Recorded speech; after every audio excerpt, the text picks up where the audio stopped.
How many of you text while driving? Well, hopefully you decide to make a good decision and not text while driving. I am guilty of texting and driving, but I now do it very rarely due to my close calls with that. I'm going to persuade you to not text while driving.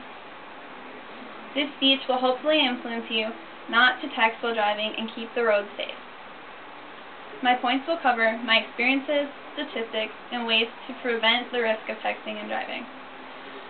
I do not believe that this persuasive speech will convince you to stop texting the next day. I think that it might help you and make you think twice about texting and driving, but you might have to experience a close call to make you stop texting while driving completely. Hopefully, it's not a fatal accident. First, I will begin with my experiences. I have had many close calls when texting while driving, highway and in-town driving. My highway driving experience was when a car slowed down and I was texting and didn't see the car slow down. I almost hit it. Town driving, it doesn't really matter how fast you're going. I was turning off my road and texting and I hit the curb and ruined my tires. It cost my dad $500 to get them fixed.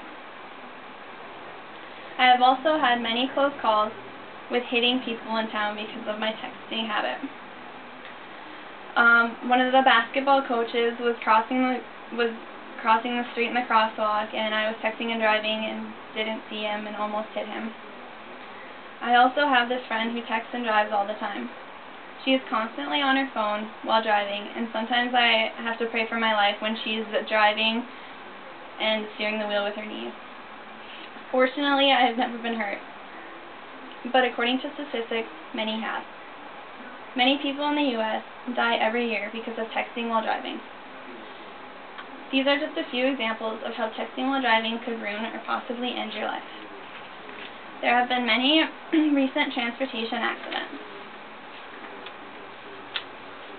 According to MSNBC.com, accessed on February 27th, there was a Los Angeles train driver who ignored the signal because of texting while driving. 25 ended up dead and 100 injured.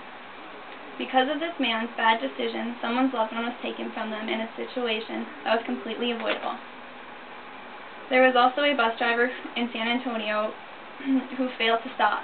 He crashed in to stop traffic. Few were injured. There are many statistics that go along with this issue. 40,000 people die on the nation's highways and roads every year. 95% understand that texting while driving is wrong. Knowing this, 21% have texted, emailed, or answered the phone while driving anyways. 17 states and D.C. ban texting while driving, and 7 states ban handheld cell phones. The chances of collision when texting while driving increased 23 times. According to Steve Vogel's article, Teen Driver Menace, accessed on February 27th, nearly 50% of teens admit to texting while driving, even knowing it's wrong.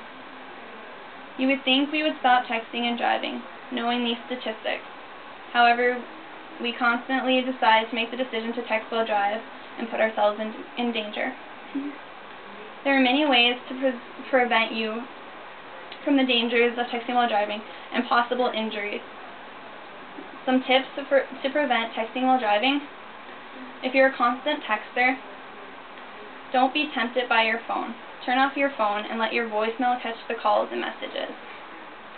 If it is a phone call that you need to answer, pull off the road to check or answer your phone. If you are tempted to check your phone, put it somewhere you cannot reach, like your trunk or your back seat. Only you have control over when you send and read a message. Make a safe decision. I hope this speech makes you rethink your next text while driving. I just informed you about the dangers of texting and driving. Hopefully this speech will change your mind about sending the text. A few of my points were my experiences, statistics, and prevention. The next time you think of texting and driving, think about you risking your life. And if that doesn't stop you, think about you injuring or killing someone else, and how much you would regret the picking up of your phone.